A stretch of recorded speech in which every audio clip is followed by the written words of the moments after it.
வணக்கம் நண்பர்களே. நம்ம இன்றைக்கான வீடியோல என்ன பார்க்க போறோம் அப்படின்னா, ரொம்ப முக்கியமான ஒரு டாபிக் தான்.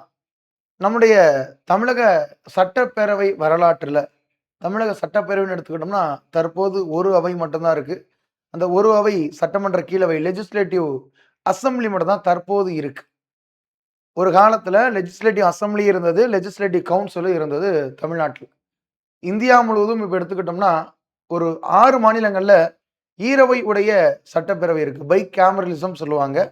அப்ப ஈரவை உடைய சட்டப்பேரவை 6 மாநிலங்கள்ல இருக்கு. தமிழ்நாட்டுல தற்போது கிடையாது. தற்போது அதே மாரி தமிழ்நாட்டுல இப்ப எலக்ஷன் வரப்போது. எம்எல்ஏ எலக்ஷன் வரப்போதாம். இப்ப எம்எல்ஏ எலக்ஷன்ல மொத்தம் எத்தன சீட்டு? 234 சீட். 234 தொகுதி. இந்த 234 தொகுதி காலங்காலமா இதே 234 தொகுதி தான் இருந்ததா? இல்ல இந்த லெஜிஸ்லேட்டிவ் கவுன்சில், லெஜிஸ்லேட்டிவ் அசெம்பிளின்னு சொல்லி தமிழ்நாட்டுல வந்திருக்கும்ல. அப்ப அது உருவாக்கப்பட்டபோது, அப்போது எத்தன தொகுதிகள் இருந்தது? அப்ப அதிலிருந்து காலங்காலமா நம்மளுக்கு தொகுதிகள் எண்ணிக்கை எப்போது மாறுனது? அது சம்மந்தமா தான் நம்ம இந்த வீடியோல பார்க்க போறோம். தெரிஞ்சு வச்சுக்கிறங்க. ஆனா நெறைய பேரு இந்த 234 தொகுதி தான் காலங்காலமா தமிழ்நாட்டுல இருந்துச்சு போல அப்படின்னு நெனச்சுக்கிறாங்க. ஓகே. ரைட். இப்ப பேசிக்கா ஒரு 2 அவை இருக்குன்னா, அந்த 2 அவை என்னன்னு சொல்லி பார்த்துட்டு போயிருவோம். 2 அவை இருக்குன்னா, அந்த 2 அவை என்னன்னு சொல்லி பேசிக்கா பார்த்துட்டு போயிருவோம். ஓகே. இதுல ஃபர்ஸ்ட் நான் உங்கள்ட்ட என்ன சொல்லுவேன்னா, பைகேமரலிசம் அப்படின்னு சொல்லுவாங்க அந்த வார்த்தைய. பைகேமரலிசம் ஈரவை கொண்ட சட்டப்பேரவை.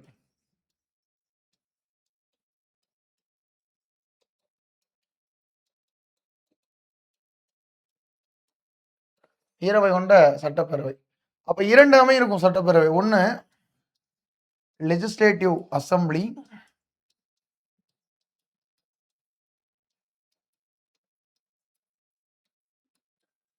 இன்னொன்னு லெஜிஸ்லேட்டிவ் கவுன்சில்.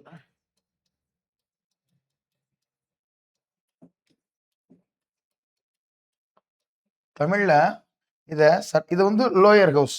இதான் என்ன சொல்லுவாங்க? Lower house. இது அப்பர் ஹவுஸ்.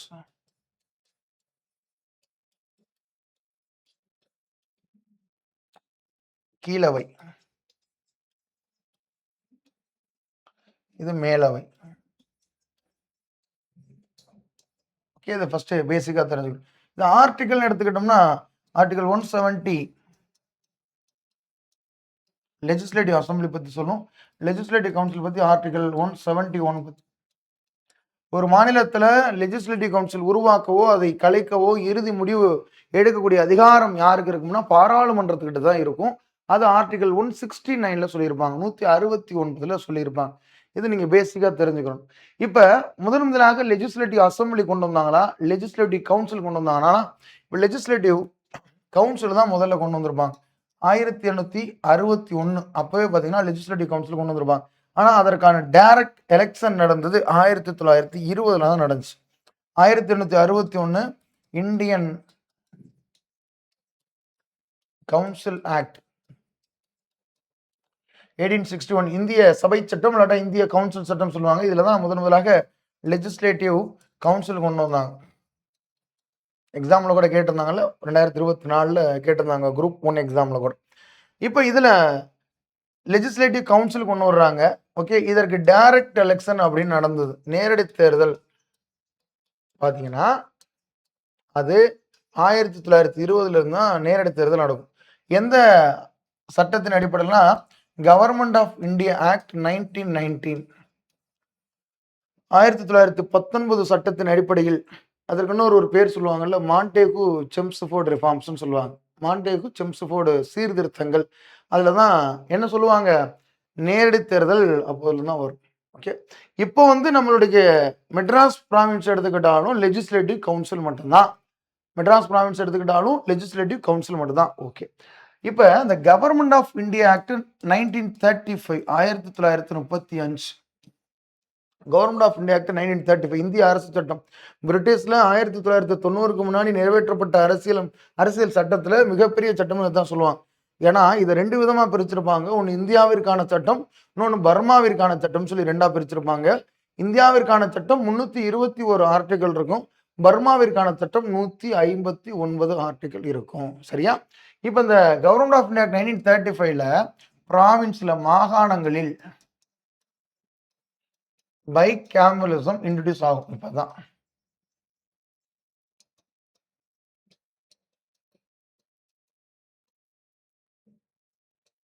ஈரவை கொண்ட சட்டப்பேரவை அறிமுகமானது 1935. ஈரவை உடைய அப்ப அதற்கு முன்னாடி வரைக்கும் ஒரு அவை தான். அந்த ஒரு அவை லெஜிஸ்லேட்டிவ் கவுன்சில்னு சொல்லுவோம். அப்ப 1935க்கு அப்புறம் தான் 2 அவை உடைய சட்டப்பேரவை என்பது மாகாணங்களில் அறிமுகப்படுத்தப்பட்டது. இப்ப அந்த 1935ல தான் என்ன பண்ணுவாங்கன்னா, மாகாணங்களில் டையார்கிய அபாலிஷ் பண்ணுவாங்க. மாகாணங்களில் டையார்கிய அபாலிஷ் பண்ணதே இப்ப 1935.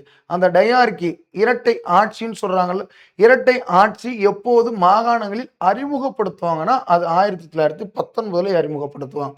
1919 அறிமுகப்படுத்துவாங்க. அதே 1919 மத்தியில ஈரவை கொண்ட சட்டப்பேரவை லோக்சபா, ராஜ்யசபான்னு தற்போது இருக்க அது மத்திய அரசாங்கம் சென்ட்ரல் கவர்மெண்ட்டுக்கு 1919 பைகாமரலிசம் இன்ட்ரோடியூஸ் பண்ணுவாங்க. இது பேசிக்கா தெரிஞ்சுக்கணும். ஓகேவா? அது இல்லாம சில பேசிக் டீடைல் இருக்கும். இது எல்லாமே கேள்விப்பட்டதா தான் இருக்கும். சரிங்களா? நல்லா பாருங்க. லெஜிஸ்லேட்டிவ் அசம்பிளி விதான் சபா அப்படின்னு சொல்லுவாங்க. இதுக்கு பேர் என்ன சொல்லுவாங்க? விதான் சபா அப்படின்னு சொல்லுவாங்க. இதை வந்து ஒரு லோயர் ஹவுஸ், மதிப்புமிக்க அவைன்னு சொல்லுவாங்க. பாப்புலர் ஹவுஸ், லோயர் ஹவுஸ், மதிப்புமிக்க அவைன்னு சொல்லுவாங்க. மக்களால் நேரடியாக தேர்ந்தெடுக்கப்படுவங்க, directly elected by the people. மக்களால் நேரடியாக தேர்ந்தெடுக்கப்படுவாங்க. இப்போ எம்எல்ஏ எலெக்ஷன் நடக்க போது லெஜிஸ்லேட்டிவ் அசம்பிளி எம்எல்ஏ இப்போ மொத்தம் 5 வருஷம் அவங்களுக்கான டென்யூர். அதற்கு முன்னாடி கலைப்பதற்கு வாய்ப்புகள் இருக்கு. இதுல மினிமம் குவாலிஃபிகேஷன் எம்எல்ஏ ஆகிறதுக்கு 25 வயசு இருக்கணும். 25 வயசு இருக்கணும். இதை தலைமையேற்று நடத்தக்கூடிய பிரசைடிங் ஆஃபீஸர்னா ஸ்பீக்கர். தலைமையேற்று நடத்தக்கூடிய பிரசைடிங் ஆஃபீஸர் ஸ்பீக்கர் தான். தமிழ்ல இருக்கும். அடுத்து லெஜிஸ்லேட்டிவ் கவுன்சில் விதான் பரிஷத் அப்படின்னு சொல்லுவாங்க. விதான் பரிஷத். ஓகேவா? இது வந்து அப்பர் ஹவுஸ்ன்னு சொல்லுவாங்க. பெர்மனன்ட் பாடி, அதாவது ராஜ்யசபா பெர்மனன்ட் பாடின்னு சொல்றோம்ல, அதே மாதிரி இது பெர்மனன்ட் பாடின்னு சொல்லுவோம். இதை அபாலிஷ் பண்றதுக்கும் வாய்ப்புகள் இருக்கு. இதை ஒருவேளை அபாலிஷ் பண்ணணும் அப்படின்னா அந்த மாநிலத்தில் இருக்கக்கூடிய சட்டப்பேரவை ஸ்பெஷல் மெஜாரிட்டியில ரெசல்யூஷன் பாஸ் பண்ணி பாராளுமன்றத்துக்கு அனுப்பணும்.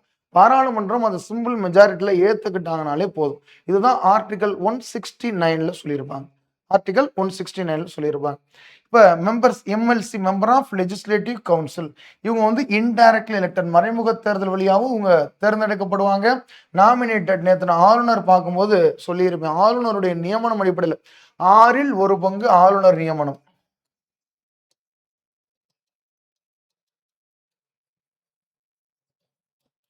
6ல் 1 பங்கு ஆளுநர் நியமனம். இது எல்லாம் அந்த லோக்கல் பாடி எலெக்ஷன், உள்ளாட்சி பிரதிநிதிகள் அவங்க தேர்ந்தெடுப்பாங்க 1/3. அதே மாதிரி எம்எல்ஏ 1/3 தேர்ந்தெடுப்பாங்க. பட்டதாரிகள் 1/12, 12ல் ஒரு ஆள் வந்து யார் பட்டதாரிகள். டீச்சர்ஸ் அவங்க 12ல் ஒரு ஆள் தேர்ந்தெடுப்பாங்க. இது அந்த ரேஷியோல தான் அதில் எடுப்பாங்க. மினிமம் பார்த்தீங்கன்னா ஒரு மாநிலத்தில் எம்எல்சி 40 உறுப்பினர்கள் இருக்கணும். சரிங்களா? மினிமம். மேக்சிமம் ஒரு மாநிலத்தில் எம்எல்சி எவ்வளோ இருக்கணும்? மேக்சிமம் லிமிட் எப்படி இருக்கணும்னா, அந்த மாநிலத்தில் இருக்கக்கூடிய எம்எல்ஏ கவுண்ட் இருக்குல்லப்பா, அந்த மாநிலத்தில் இருக்கக்கூடிய எம்எல்ஏ கவுண்டை வச்சு தான் ஃபிக்ஸ் பண்ணுவாங்க. எது? மேக்சிமம். இப்போ மேக்சிமம் என்ன இருக்கலாம்னா, அந்த மாநிலத்தில் இருக்கக்கூடிய எம்எல்ஏ எண்ணிக்கையில் 3ல் 1 பங்கு தான் அதிகபட்சம் இருக்கலாம். இப்போ தமிழ்நாட்டில் 234 இருக்காங்கன்னா, அந்த 234 3 பங்காக பிரித்து அதில் 1 பங்கு என்ன வருதோ அந்த 1 பங்கு இப்போ 78 வருதுன்னா அந்த 78 தான் தமிழ்நாட்டில் அதிகபட்சம் இருக்கலாம். அதை தாண்டி இருக்கக்கூடாது. எது? எம்எல்சி. பேசிக்காக தெரிஞ்சுக்கிறேன். ஓகே, இது ஒரு பெர்மனன்ட் பாடி. நீங்கள் ராஜ்யசபாவுக்கு படித்த மாதிரி தான் 6 வருஷம் தான் இவர்களுக்கான டென்யூர். 2 ஆண்டுகளுக்கு ஒரு முறை 1/3 ரிட்டையர்ட் ஆவாங்க. 3ல் 1 பங்கு ரிட்டையர்ட் ஆவாங்க. ஏஜ் லிமிட்டு மினிமம் 30 வயசு. இதற்கு ப்ரெசைடிங் ஆஃபீஸர் யாருன்னா சேர்மன் சொல்லணும். அதற்கு ஸ்பீக்கர், இதற்கு சேர்மன். நீங்கள் படிச்சிருப்பீங்க, தமிழ்நாட்டில் சட்ட மேலவை ஒழிக்கப்பட்ட போது அதற்கு சேர்மனாக யார் இருந்தாங்கன்னா மாப்போ சிவஞானம் இருந்துறார். சிலம்பு செல்வர்னு சொல்லுவாங்கல்ல, மாப்போ சிவஞானம் அவர் தான் இருந்தார். ஓகே ஓகே இப்போ இதுதான் தமிழில் இருக்கும். சரிங்களா? இது ஒரு நிலையான அவை, மறைமுக தேர்தல், நியமனம், அடுத்து 3ல் 1 பங்கு, ஒவ்வொரு 2 ஆண்டுகளுக்கு குறைந்தபட்சம் 30. இதுதான் இதில் இருக்குது பேசிக்கான டீட்டெயில். இப்போ பாருங்கள் இந்த டேட்டா. சரிங்களா? எம்எல்சி கவுண்ட் எப்போது முதலாக நேரடி தேர்தல் நடைபெற்றது அப்படின்னா 1920ல். 1920ல் தான் முதலாக நேரடி தேர்தல் நடைபெற்று நீதி கட்சி சார்பாக வெற்றி பெற்று, இந்த நீதி கட்சி சார்பாக வெற்றி பெற்று சுப்பராயலு ரெட்டி முதலாக முதலமைச்சராக வருவார். ஓகேவா? 1919 மாண்டேகு செம்ஸ்ஃபோர்டு ரிஃபார்ம்ஸ் அந்த அடிப்படையில் 1920ல் தேர்தல் நடக்குதா. அப்போது நம்மளுக்கு லெஜிஸ்லேட்டிவ் கவுன்சில் மட்டும்தான் இருந்தது, லெஜிஸ்லேட்டிவ் அசம்பிளி கிடையாது. 1935க்கு அப்புறம் தான் லெஜிஸ்லேட்டிவ் அசம்பிளி, லெஜிஸ்லேட்டிவ் கவுன்சில் 2மே வந்தது. பாருங்க, இப்போ 1919ல மொத்தம் 127 உறுப்பினர்கள் இருக்காங்க. ஃபர்ஸ்ட் லெஜிஸ்லேட்டிவ் கவுன்சில் இதுதான். பாருங்க, பைகாமலிசம் நாட் yet இன்ட்ரோடியூஸ்ட். முதல் சட்டமன்ற மேலவை தான். 127னா 127ம் தேர்ந்தெடுக்கப்பட்டவர்கள் கிடையாது. சரிங்களா? இதில் தேர்ந்தெடுக்கப்பட்டவர்கள் 98 பேர். 98 பேர் தேர்ந்தெடுக்கப்பட்டவர்கள். சரிங்களா? மீதி இதில் எத்தனை பேர் எலெக்டட்? 29 பேர் வரும். 108, 118, 120, 29 பேர் வந்து பார்த்தீங்கன்னா இதில் நாமினேட்டட். எல்லாரும் சேர்த்து தான் உறுப்பினர்கள். 98 பேர் தான் இதில் எலெக்டட். எலெக்டட் எத்தனைன்னா 98. 64 தொகுதிகள் இருக்கும் மொத்தம். சரிங்களா? ஒரு தொகுதியிலிருந்து 2 பேர், ஒரு தொகுதியிலிருந்து 3 பேர்னா தேர்ந்தெடுக்கப்படுவாங்க. செப்பரேட் எலக்டோரேட் அப்படின்னு சொல்லக்கூடிய கான்செப்ட். தனி வாக்காளர் தொகுதி. இப்போ முஸ்லீம் ஒரு ஊர்ல முஸ்லீம்களுக்கு தனி வாக்காளர் தொகுதி கொடுத்துட்டாங்கன்னா, முஸ்லீம்ல இருந்து ஒருத்தர் வருவாரு, ஜெனரல்ல இருந்து ஒருத்தர் வருவாரு. அப்போ ஒரே தொகுதியில 2 பேர் வருவாங்க. அதே தொகுதியில வந்து கிறிஸ்டியானிட்டிக்கும் தனி வாக்காளர் தொகுதி கொடுத்துட்டாங்கன்னா, கிறிஸ்டின்ல இருந்து ஒருத்தர் வருவாரு, முஸ்லீம் ஆல்ரெடி கொடுத்து முஸ்லீம்ல இருந்து ஒருத்தர் வருவாரு, ஜெனரல். அப்போ 3 பேர் வருவாங்க. ஒரே தொகுதியில ஒரு ஆள் வர்ற தொகுதி இருக்கும், ஒரே தொகுதியில 2 பேர் வர்ற தொகுதி இருக்கும், ஒரே தொகுதியில 3 பேர் வர்றவங்களும் இருப்பாங்க. அப்போ மொத்தம் 98 தொகுதி. உறுப்பினர் மொத்தம் 64 தொகுதி. உறுப்பினர் எண்ணிக்கை 98 பேர். இப்போ 234 தொகுதி, 234 பேர். ஒரு தொகுதிக்கு ஒரு ஆள் தான் நம்ம எடுக்கிறோம். ஆனா அப்ப அப்படி கிடையாது. Separate electorate. இப்ப செப்பரேட் ரிசர்வேஷன் கான்செப்ட் இருக்கு. அப்ப செப்பரேட் எலக்டோரேட் அப்படின்னு சொல்லக்கூடிய கான்செப்ட் இருந்தது. சரியா? ரைட். அதை நான் தனியாவே நான் உங்களுக்கு கொண்டு வந்து சொல்லியிருப்பேன். செப்பரேட் எலக்டோரேட்டுக்கும் செப்பரேட் ரிசர்வேஷனுக்கான வித்தியாசம். 1935 கவர்மெண்ட் ஆஃப் இந்தியா ஆக்ட் 1935 அடிப்படையில் என்ன பண்றாங்கன்னா, அப்பதான் பைகாமலிசம் இன்ட்ரோடியூஸ் பண்றாங்க. ஈரவை கொண்ட சட்டப்பேரவை இன்ட்ரோடியூஸ் பண்றாங்க. அப்ப ஈரவை கொண்ட சட்டப்பேரவைன்னா ஆட்டோமேட்டிக்கா எம்எல்ஏ அப்படின்னு சொல்லக்கூடியது வந்துடும். ஆட்டோமேட்டிக்கா என்ன வந்துடும்? எம்எல்ஏ அப்படின்னு சொல்லக்கூடியது வந்துரும்ல. அப்ப இதோடைய கவுண்டை குறைச்சிறாங்க. இதோடைய கவுண்ட் என்ன? 54ல இருந்து 56 தான் வச்சிருவாங்க. 54ல இருந்து 56 தான் 1935 வைக்கிறாங்க. அடுத்து 1950 இந்தியாவுடைய அரசியலமைப்பு வந்ததற்கு பிறகு மொத்தம் 72. இந்தியாவுடைய அரசியலமைப்பு நடைமுறை வந்ததுக்கு பிறகு 72. எப்படி 72னா, அதான் அரசியலமைப்புல என்ன சொல்லியிருக்காங்க? 169, 170 ஆர்டிகல் 171. 169 என்ன? ஒரு மாநிலத்துல சட்டமன்ற மேலவையை நீக்கவோ அல்லது சட்டமன்ற மேலவையை உருவாக்கவோ பாராளுமன்றத்திற்கு இறுதி அதிகாரம் உள்ளதுன்னு சொல்லியிருப்பாங்க. 170 என்ன சொல்லியிருப்பாங்க? ஸ்டேட் லெஜிஸ்லேட்டிவ் அசம்பிளி பத்தி சொல்லியிருப்பாங்க. 171 என்ன சொல்லியிருப்பாங்க? ஸ்டேட் லெஜிஸ்லேட்டிவ் கவுன்சில் பத்தி சொல்லியிருப்பாங்க. அப்போ ஒரு மாநிலத்துல state legislative council minimum 40, maximum எவ்வளவுதான் இருக்கலாம்? அந்த மாநிலத்தில் இருக்கக்கூடிய எம்எல்ஏ கவுண்ட்ல 1/3 தான் இருக்கலாம். அப்ப தமிழ்நாட்டுல 78 தாண்டக்கூடாது. அப்ப 72 தான் தமிழ்நாட்டுல அப்போது எம்எல்சி கவுண்ட். எம்எல்சி கவுண்ட் அவ்வளவுதான். சரியா? அடுத்து 1956 ஸ்டேட் ரீஆர்கனைசேஷன் ஆக்ட், மாநில மறுசீரமைப்பு சட்டம் சொல்லி ஆந்திரா பாருங்க, ஆந்திரா கேரளானா பிரிக்கப்பட்டதுனால எண்ணிக்கை குறைஞ்சிரும். ஆந்திரா 53ல பிரிஞ்சுட்டு போயிடும். கேரளா மலபார் ரீஜன்னா கொண்டு போயிடுவாங்க. கன்னியாகுமரி இங்கே வரும். அப்போ அந்த 72 இருக்கிறது எங்கே வந்துடும்? 50க்கு வந்துடும். எப்போ? 1956ல. ஜஸ்ட் தெரிஞ்சு வச்சுக்கிறேங்க. 1957 லெஜிஸ்லேட்டிவ் கவுன்சில் ஆக்ட் அப்படின்னு சொல்லி ஒன்று கொண்டு வந்து இதை என்ன இன்க்ரீஸ் பண்ணிட்டாங்க? 63 இன்க்ரீஸ் பண்ணிட்டாங்க. ஆல்ரெடி உங்களுக்கு ஸ்டேட் ரீஆர்கனைசேஷன் 1956. அதுக்கு அடுத்த வருஷமே அப்போ 50 இருக்கா? 56ல 50 இருக்கிறது 57ல 63 மாத்திட்டாங்க. 63 மாத்திட்டாங்க. அடுத்த கிளாஸ் எல்லாருக்கும் தெரிஞ்சது தான், நம்முடைய தமிழ்நாட்டுடைய சட்டமன்ற மேலவை என்பது 1986ல அபாலிஷ் பண்ணிடுவாங்க. தமிழ்நாட்டில் சட்டமன்ற மேலவை நவம்பர் மாதம் 1ஆம் தேதி 1986 எம்ஜிஆர் அவருடைய அரசால் கலைக்கப்பட்டது. எப்படி கலைப்பாங்கன்னா, இருக்கக்கூடிய எம்ஜிஆர் அரசாங்கம் எம்எல்ஏ இருக்காங்கல்ல, அவங்க எல்லாரும் சேர்ந்து ஸ்பெஷல் மெஜாரிட்டியில் தீர்மானம் நிறைவேற்றம் பண்ணுவாங்க. இது மாதிரி எங்கள் மாநிலத்தில் சட்டமன்ற மேலவை வேணாம் அப்படின்னு. அந்த தீர்மானம் பாராளுமன்றத்தில் போய் அது சிம்பிள் மெஜாரிட்டியில் அவங்க ஏற்றுக்கிட்டாங்கனாலே போதும். சாதாரண பெரும்பான்மையில் அவங்க ஏற்றுக்கிட்டாலே போதும். 1986 0 இது வரைக்கும் கிடையாது. 2010 கொண்டு வரதா இருந்தாங்க, கொண்டு வரல. இப்போ 2021 அப்புறம் கூட வரலாம்னு ஒரு வாய்ப்பு இருந்துச்சு, இப்போவும் வரல. ஒருவேளை இப்போ 2026 தேர்தல் முடிஞ்சதுக்கப்புறம் அடுத்து வரக்கூடிய நாட்களில் சட்டமன்ற மேலவை கொண்டு வர்றாங்களான்னு பொறுத்திருந்து பார்க்கலாம். அடுத்து இப்போ இது பார்த்துட்டோம், இது சட்டமன்ற மேலவை. தமிழ்நாட்டில் 2 அவை இருந்துச்சுல, தற்போது ஒரு அவை இருக்குல்ல, 234 எம்எல்ஏ ஓட்டு போட போகிறோம்ல, 234 தொகுதி. இப்போ இது எப்படி இருந்தது பாருங்க. 1986 வந்து 2006 வரைக்கும் நம்ம தமிழ்நாட்டில் யூனிக் கேமரா தான். Only MLA, state legislative assembly மட்டும் தான் இருக்கு. ஸ்டேட் லெஜிஸ்லேட்டிவ் கவுன்சில் கிடையாது. ஓகேவா? ரைட். பாருங்க, நான் சொன்ன ஆர்டிகல் 169 என்ன சொல்லியிருக்காங்க?